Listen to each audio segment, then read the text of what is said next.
खुलासा हुआ है। सूत्रों से मिली जानकारी के मुताबिक आफताब ने चाइनीज चॉपर से श्रद्धा के शव के कई टुकड़े किए थे। आफताब ने श्रद्धा की हत्या के बाद सबसे पहले हाथ के टुकड़े किए। यह सारा खुलासा नार्को टेस्ट के दौरान हुआ है। वही सूत्रों के मुताबिक आफताब ने नार्को टेस्ट के दौरान बताया कि उसने छोटी आरी का इस्तेमाल भी श्रद्धा की बॉडी काटने के लिए किया था। आफताब ने आरी जिस जगह फेंकने की बात कही है वहां पुलिस हथियार की तलाश कर रही है और इसके साथ ही चाइनीज चॉपर कहां से खरीदा गया इसकी जांच भी की जा रही है। सूत्रों के मुताबिक आफताब ने नार्को टेस्ट के दौरान यह भी बताया कि उसने श्रद्धा की हत्या के बाद उसका मोबाइल कई महीने अपने पास रखा। मुंबई पुलिस ने जब उससे पूछताछ के लिए बुलाया था तब भी श्रद्धा का मोबाइल आफताब के पास ही था। बाद में मोबाइल उसने मुंबई के समंदर में फेंक दिया। पुलिस ने आफताब के फ्लैट से कई धारदार हथियार बरामद करने का दावा किया है। साथ ही पुलिस ने दावा किया था कि उन्हीं हथियारों से श्रद्धा की बॉडी के टुकड़े किए गए थे।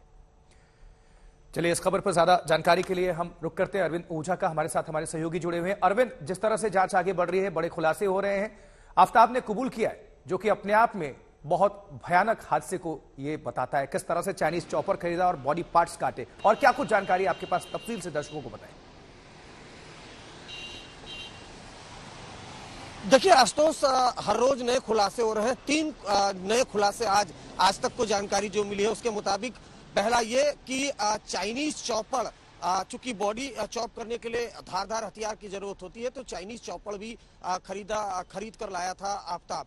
अब क्या ये 18 मई के पहले खरीदा था, इसकी तफ्तीश कर रही है। अगर ये एस्टेब्लिश होता है कि 18 मई के पहले खरीदा था तो फिर जो पुलिस जिसका शक जता रही है कि साजिश के तहत उसने हत्या की, ये साबित हो जाएगा। दूसरा बड़ा खुलासा ये है कि जब श्रद्धा के पिता ने मिसिंग की कंप्लेंट दर्ज कराई और मुंबई पुलिस ने आफताब को पूछताछ के लिए बुलाया था, उस वक्त तक जब मुंबई पुलिस पूछताछ करी थी उस वक्त तक श्रद्धा का मोबाइल फोन आफताब के पास था। जब मुंबई पुलिस ने उससे पूछताछ की, सख्ती से हालांकि पूछताछ नहीं की थी, वरना उस वक्त ही हत्याकांड का खुलासा हो जाता, लेकिन जब पूछताछ करके छोड़ा आफताब को, तब मुंबई में उसने समंदर में श्रद्धा का मोबाइल फोन फेंक दिया था, जिसकी तलाशी पिछले दिनों दिल्ली पुलिस ने मुंबई में जाकर की थी।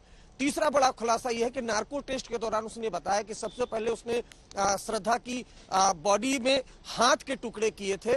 उसके अलावा नार्को टेस्ट में यह भी बताया, जो पुलिस अब तक तलाश नहीं कर पाई है, छोटी आरी का उसने ज्यादातर इस्तेमाल किया था बॉडी के टुकड़ों को काटने के लिए। तो वो छोटी आरी उसने कहां फेंकी है, वो लोकेशन दिल्ली पुलिस को बताई है और अब उस लोकेशन पर दिल्ली पुलिस उस छोटी आरी को तलाशने के लिए लगातार सर्च ऑपरेशन चला रही है। 3 बड़े खुलासे हैं। नार्को टेस्ट हो ही चुका है उसका। अरविंद, सबसे बड़ी चुनौती पुलिस के सामने सबूतों को इकट्ठा करना, सबूतों के लिए तलाश कर रही पुलिस, लेकिन क्या कुछ स्पेसिफिक कोई लोकेशन बताया है आफताब ने जहां पर पुलिस जा रही है या तलाशने? क्योंकि अभी सबूत इकट्ठा करना सबसे बड़ी बात है और चैलेंज भी पुलिस के सामने यही है। जी बिल्कुल, देखिए वेपन्स काफी रिकवर हुए हैं फ्लैट से और आफताब ने दावा किया कि उन वेपन से ही बॉडी के टुकड़े किए थे। उसके अलावा बॉन्स रिकवर हुए हैं, कई जबड़ा रिकवर हुआ है जो काफी मैच करता है जो श्रद्धा के जबड़े थे उससे। हालांकि सीएफएसएल रिपोर्ट का इंतजार है। इकबालिया बयान है, जो इकबालिया बयान है उससे कॉर्पोरेटिव एविडेंस दिल्ली पुलिस के हाथ काफी हद तक लग चुके हैं। कुछ चीजें क्लियर करनी थी, इस वजह से नार्को टेस्ट कराया गया है। तो ऐसा नहीं है कि दिल्ली पुलिस के पास एविडेंस की कमी है। रिपोर्ट बस नार्को टेस्ट और पोस्ट नार्को जो इंटरव्यू हुआ, दोनों का आपस में मिलान हुआ। आफताब ने जो कुछ पहले कहा था बाद में भी उसी स्टैंड पर कायम रहा। जी बिल्कुल, उसी स्टैंड पर कायम रहा। सिर्फ एक चीज मैच नहीं हुई थी, वो आरी जो लगातार उससे पूछताछ की जा रही थी, उस आरी की लोकेशन उसने बताई है, जो सूत्रों ने आज तक को बताया। उस लोकेशन पर सर्च चल रहा है। उसके अलावा काफी कुछ मैच कर रहा है, यानी जो आप सख्ती से जब दिल्ली पुलिस ने पूछताछ की थी तो जिस तरीके से उसने हत्या की बात कबूली थी, लगभग नार्को टेस्ट में वही बात उसने बोली है।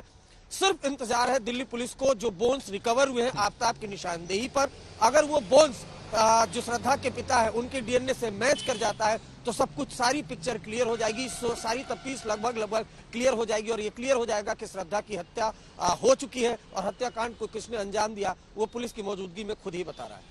बहुत शुक्रिया अरविंद, इस पूरी खबर पर जानकारी दर्शकों को पहुंचाने के लिए।